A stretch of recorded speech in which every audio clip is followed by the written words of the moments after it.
Hey guys, welcome back to Winnings Book List. So we're here to do May's wrap up. I can go ahead and tell you that May was kind of an interesting month. I think that I kind of went through a reading slump or kind of not wanting to read what I agreed to read. Anywho, I think I got through 6 or 7 of the books that I committed to reading. I didn't get to a lot of them. Some for reasons like The White Knight, the graphic novel. I wasn't able to get a copy of it that wasn't crazy expensive, so I didn't buy it. I did find a copy like 2 days ago, and today's the 29th.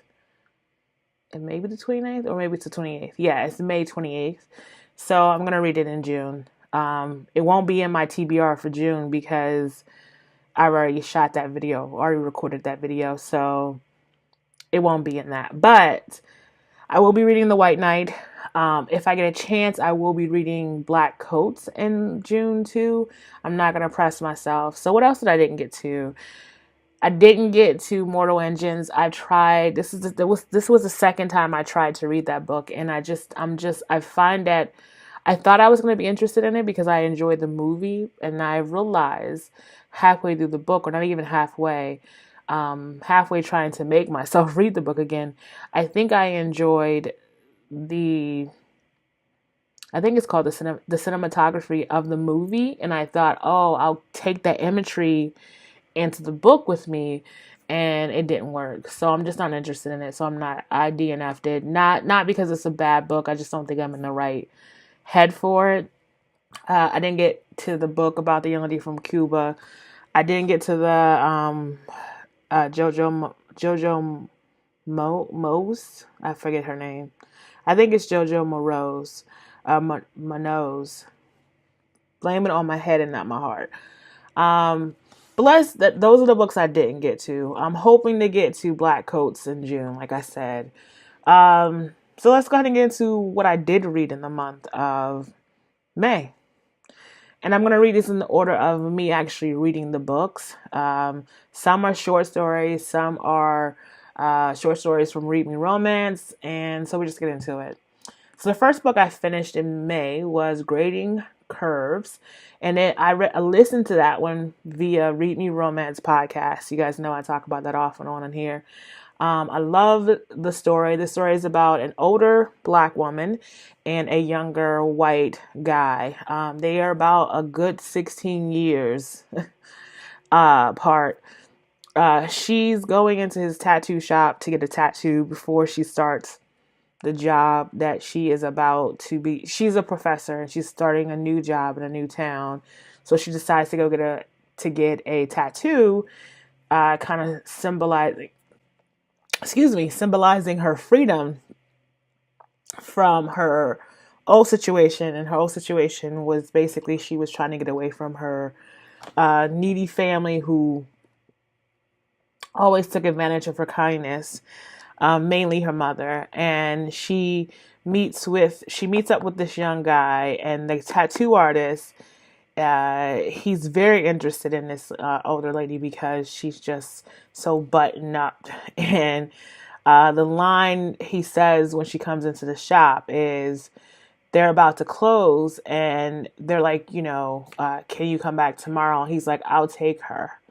It was the sexiest thing ever. I know it's kind of meathead, throw you over your shoulder kind of saying, but I liked it. It was kind of sexy to me. Anyway, so yeah, Grading on the Curves. I listened to it on Read Me Romance. The book is by Simone, or sorry, it's not. Her first name is not Simone. Her first name is Naima Simone. That's the name of the author. That was the first book I read. Second book I listened to. Sorry, first book I listened to. The second book I listened to was The Objection, and that was by Winter Renshaw. And I didn't really like this book. I felt like it was too short for what it was trying to do. I think it needed to be a little longer. I wish it was a little longer. And I think I would have liked it more because it would have gave you more detail and more meat on the bone. The third book I read was by Megan March. It was The Deal with the Devil. Oh, sorry, The Objection. Let me give you a quick rundown of The Objection. And listened to that on Read Me Romance, the podcast. The Objection is about a woman who's about to marry a dude, and she's not feeling in her gut that it's the right thing to do. She calls him.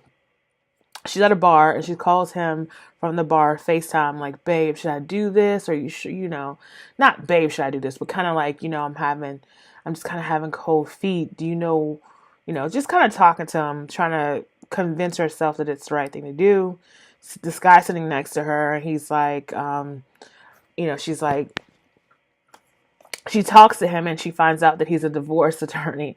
And she asked him, what's the number one thing what advice would you give people who are about to get married to prevent them from getting divorced? And he, very jaded, said, don't get married if you have doubts. Lo and behold, to make a short story even shorter, her fiance is basically cheating on her. Dude finds out who was sitting next to her, and he tells her the day of their wedding. So The Objection. Okay, so the next book I read was by Megan March, and it was called Deal with the Devil. And it is about a young lady whose younger sister has gotten herself into some trouble by playing underground poker and racking up a big bill and racking up big debt, and then trying to pay that debt off by playing poker and cheating, and she got caught cheating. So the young lady, she's trying to help pay off her sister's debt, and she's trying to have this really big deal, or this really big card game, and this really big card game with a group of people that she knows that she can beat. Well, lo and behold, walks in this guy by the name of Jericho Forge. And Mr. Forge happens to be one of the richest people on the island that she lives on. And he basically, he's upset because this game is going on and he wasn't invited to it, but he believes they're doing it for another reason, like trying to keep him out of it. Well, of course, he wants the girl as a prize for winning this damn card game, and then the craziness ensues. So this is a Megan March book, and we all know that Megan March writes very alpha male, very nil, what my old professor used to say this, knuckle dragging, caveman mentality, always some lightweight, kidnappy, some old Stockholm syndrome shit. Like, it's always like one of her books she read, it was straight Stockholm syndrome. Like, dude basically kidnapped chick and was like, I'm gonna just do what I want with you because I want to, kind of thing. And the girl wound up loving him for it. Anyway, this book wasn't that. I don't even remember what that book was called. But this book, A Deal with the Devil, the fourth book I read. The fourth book I read was by Jennifer Ashley, and it was called The Madness of Lord Ian Mackenzie. And this was the first book in the Mackenzie McBride series. Now, unlike Megan March, even though this is a series, these are standalone books. So you could read book 1, book 7, and have a whole story and not have to wait for another book to finish the love story. But in this particular, the first book in this series is about this Scottish, I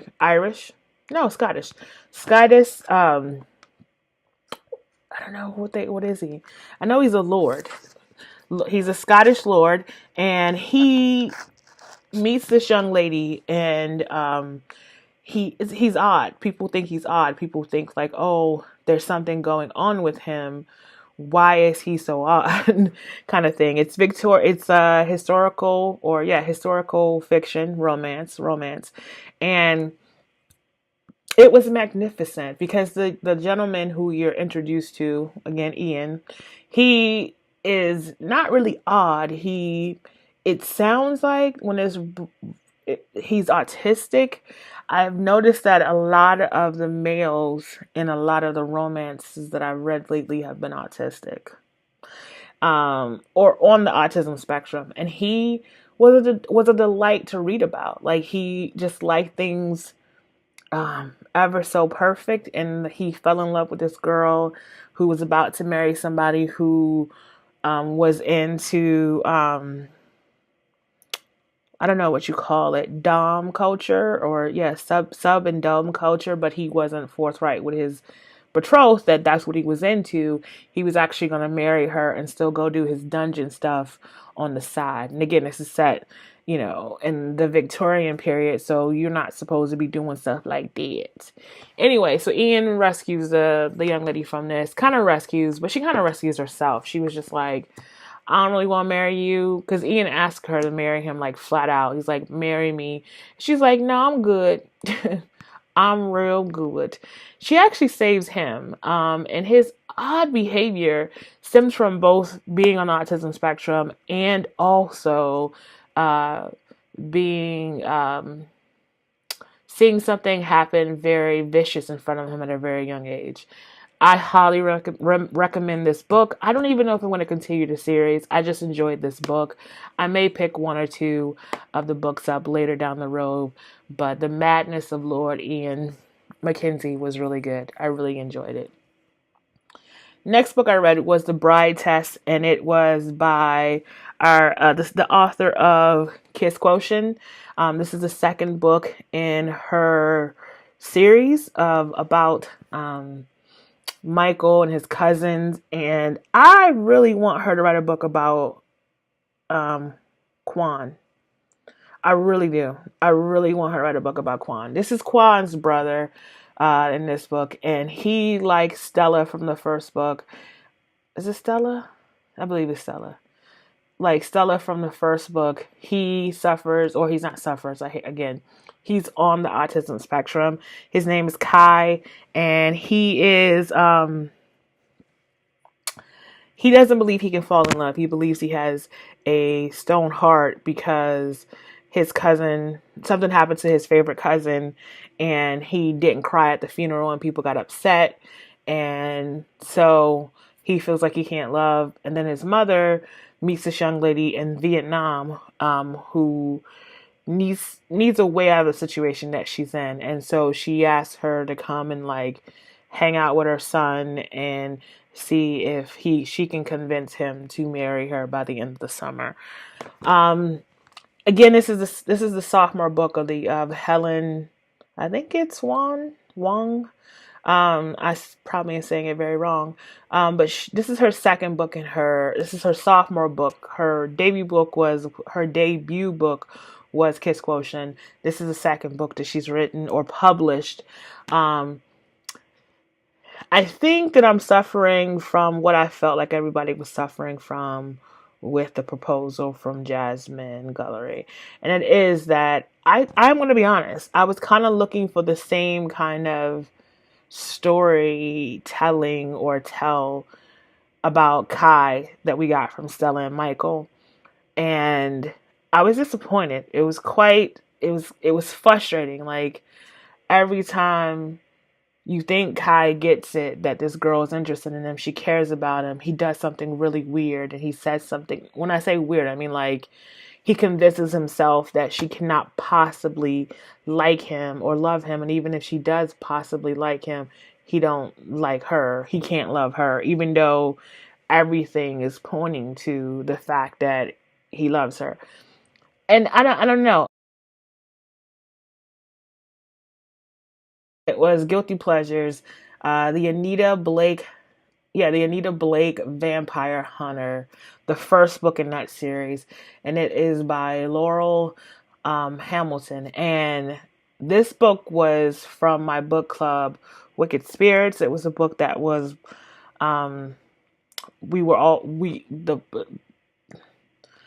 this was a book that when we did our poll, we do a poll every month on Goodreads. This book won.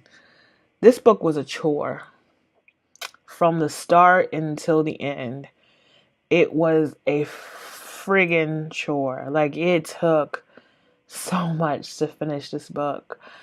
Well, I just don't think the book aged well. It clearly wasn't written in the 2000s. It was written in the 90s, and I just don't think it aged well. the story is about Anita, and she is a vampire hunter.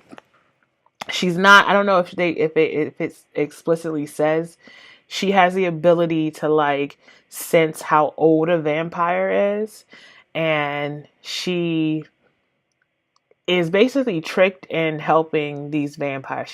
The vampires are dying, and the reason the vampires are dying is something is killing off the vampires in a very graphic, uh, horrendous way.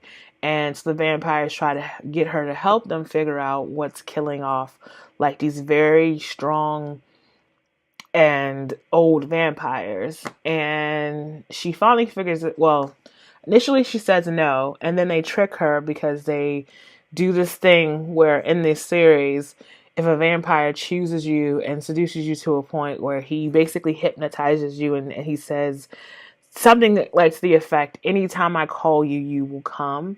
Anything that I ask you to do, you will do. Basically meaning that if I tell you to kill yourself, you won't understand why you're stabbing yourself, but you will do it because I have that type of power. And so this happens to her best friend in front of her. And so she's trying to prevent that vampire forever calling her friend. So because of that, she helps the vampires. She's trying to help the vampires figure out who's killing these very heavy hitters, these very strong vampires. So you go on this story with her. And so the problem I had with this book was literally everyone wanted to kill her from the beginning to the end. Every single person wanted to kill her. And it was just like, I don't know, like it just felt like it was trying to create additional layers to like the suspense. And instead of just adding in different contexts to make it a little more suspenseful, the only thing that the author wanted to do was just make you feel like Anita's life was the most, like her life was always in jeopardy. And it just bothered me. I didn't really enjoy it. It was a chore. It was a real chore to finish this book. I really thought I was going to DNF it. And by the time I thought I was going to DNF it, I was like, you have 75 pages left. Just read this shit and be done with it. So yeah, Guilty Pleasures, not my favorite book. All right. So the next book I read was a Audible original, meaning that it was created by Audible, and I got it because it was one of the 2 free reads you get with Audible. They give you 2 free reads each month if you're a member. And this was one of them. And Lucky Suit is about a girl named Kristen whose grandma basically catfishes her into dating this guy who she has a lot in common with. And it's because Kristen doesn't really care for online dating, but she knows that today it's kind of the way you meet people. So she agreed to talk to this guy online when she finds out his name is Cameron and they meet in real life. So let me make sure I explain this. So she's on a dating website. She's talking to a gentleman by the name of, I forget what his handle is on this dating site. Her grandmother plays online poker, and her grandmother's playing online poker with Cameron, the guy who she eventually winds up with.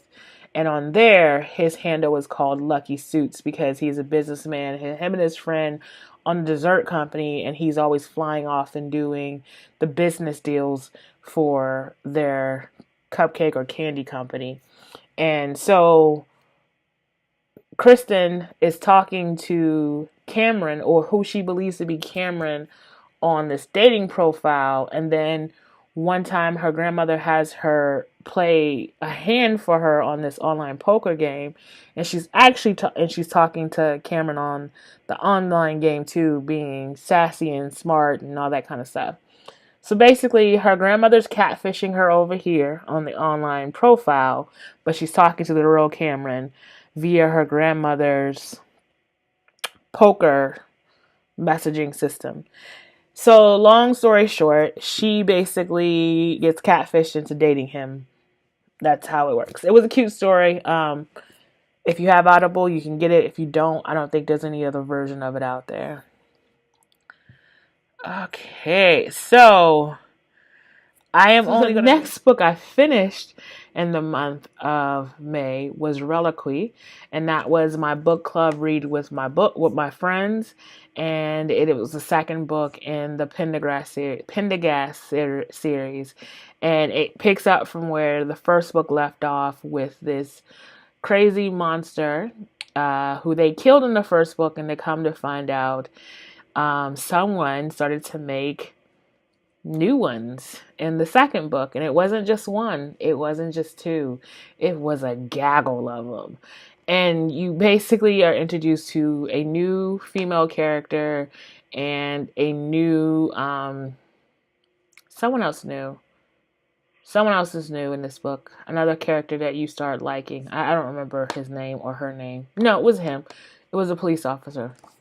But so we still have Margot, we have Pendergast, and we also have the Rossi from the first book in this book, and they're trying to figure out how these creatures are being created and the potential for new creatures to be created and potentially affect the world in general. So it was pretty interesting. I liked it, although it started off very similar to the other book. I did not like that at first, but I wound up liking it a lot. Next book that I finished, that book was by Preston Douglas and Lincoln Child. Okay, so the next book I finished was Room Hate. It was by Penelope Ward. It is a romance novel, and the novel is about two people who used to be friends, very close friends when they were kids. And then something happened for them to no longer be friends, and you meet up with them. Basically, her grandmother left a beach house or a house to both of them, her and him. And you find out that they have some unfinished business, and yeah, the craziness ensues after that.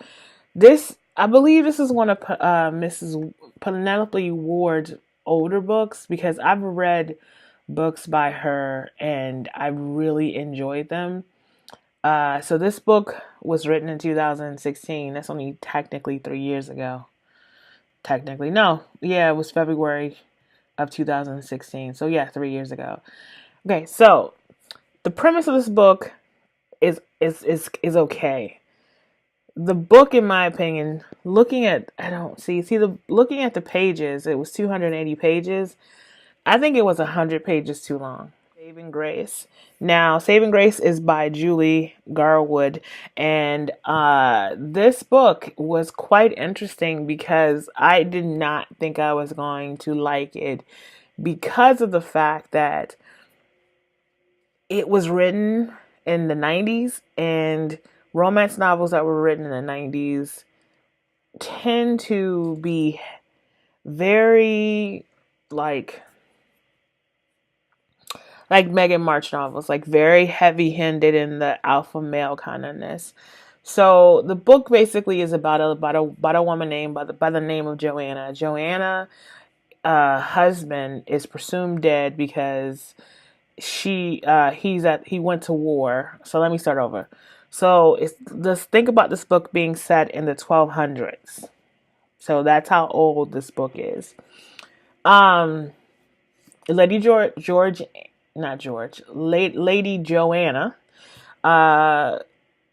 you are introduced to her because they're coming to tell her that her husband is dead. Her brother's coming to tell her that her husband is dead.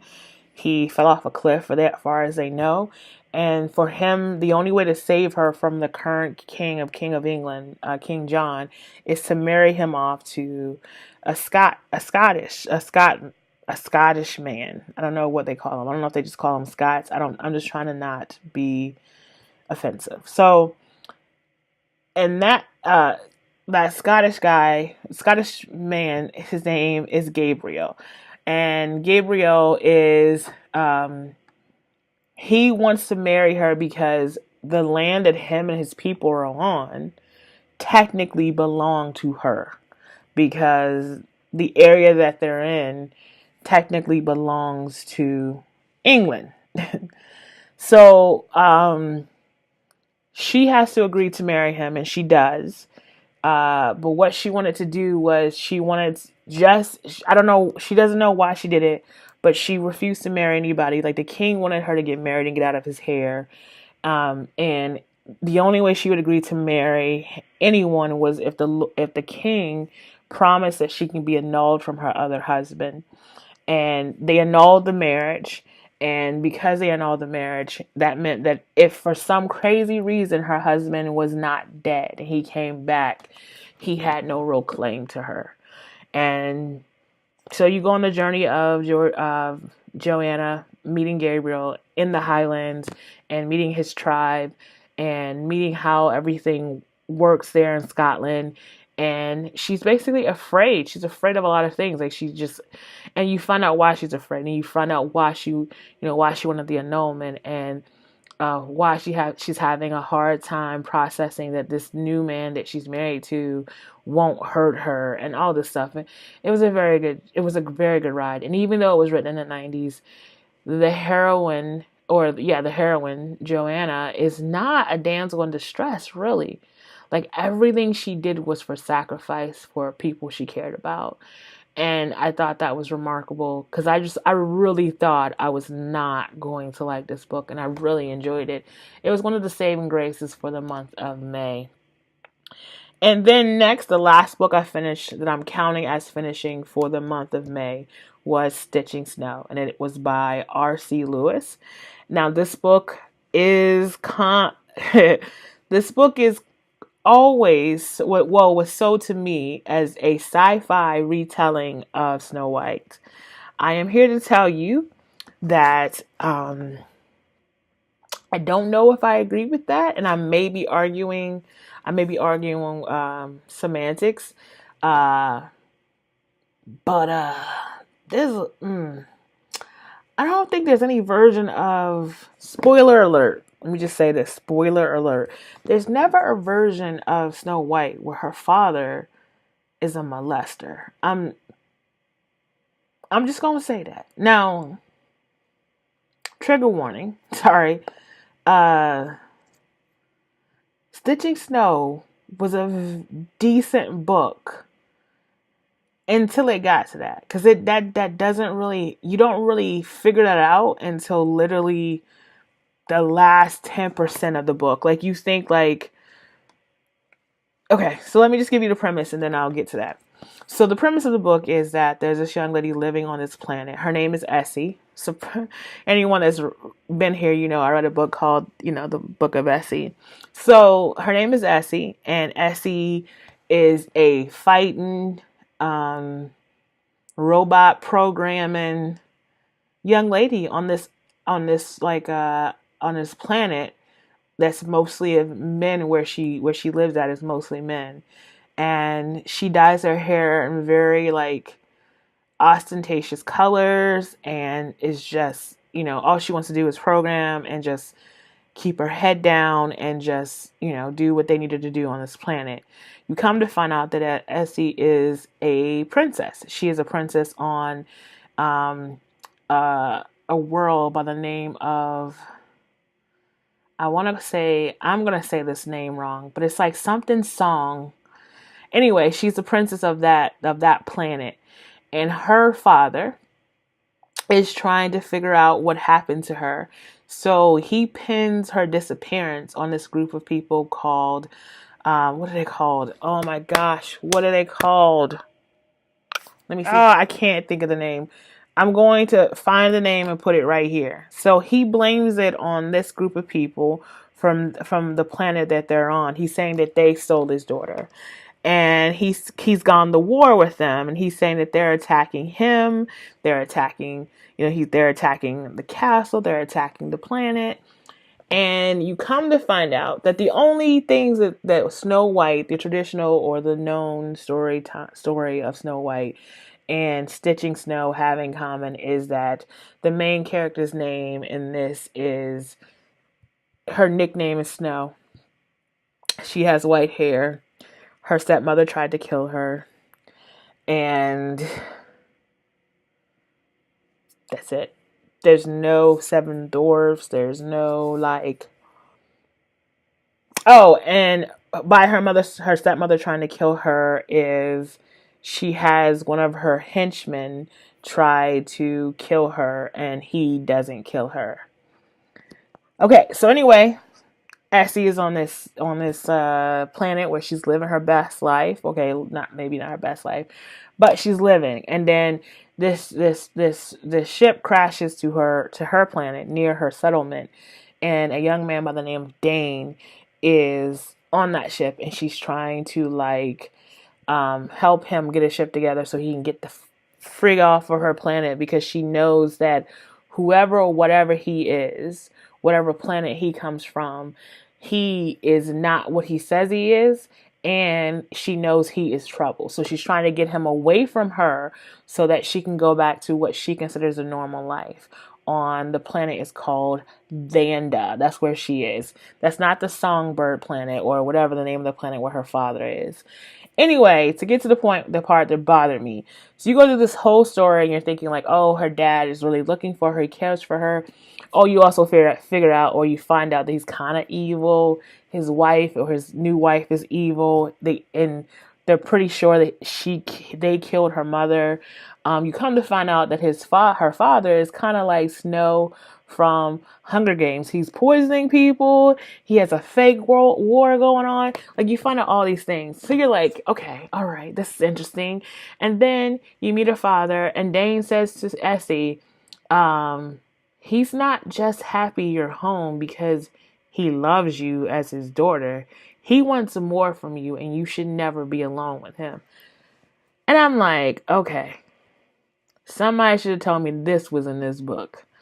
So I was put off that they just kind of threw like that in the book, like a rapey dad, like, and kind of racist. Like her stepmother and her father were kind of racist. Like, okay, so that part I was kind of okay with, because it makes sense that like he was trying to get these people to believe outcasts. That's who they were. They were the outcasts, and he had waged this war with the outcasts.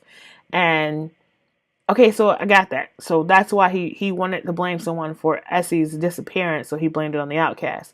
What I didn't understand is why at the end did you have to add in that he was a molester?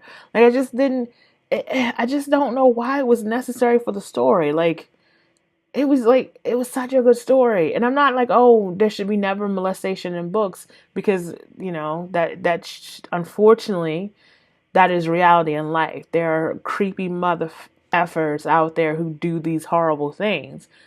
I just felt like it wasn't necessary for you to understand why Essie doesn't like her father and her stepmother. Like, it was clear that her stepmother was an evil person and that her father was a greedy, manipulative person. Like, that's all in my opinion, that's all you needed to know. All right, that's why you don't like Essie's father, King. I think his name is Mathis. Like, that's all you needed. He didn't also have to be a molester, in my opinion. Just like, I just felt like that was unnecessary. And the reason why it's called Stitching Snow is because Essie Snow, or Snow, aka Snow, Essie, aka Snow, is a computer programming, and they don't call it programming; they call it stitching. So that's how the book that's how the book got its name, Stitching Snow. I like the book with the exception of the molestation. And you don't read it; it's implied, and then there's something that happens kind of at the end where you think it's gonna happen, and I just felt it was all unnecessary. And as you see, that is why I was in a slump, because I was. So May was an interesting month. I said all that to say that. I think I'm done with all my books. So again, today is the 28th, and I am taking a break from reading. This week is Memorial Day weekend. I hope you had a good Memorial Day. And so because it's the last week in May and I want a break, I'm taking a break from reading. I feel like I'm in a slump. I have a lot of good books set up to read for the month of June. I am very excited to read in the month of June. I did not pick a lot of heavy hitters in June. I think I'm only reading like maybe 10 books or scheduled to read 10 books. But yeah, that's it. I'll talk to you soon. Until next time, bye.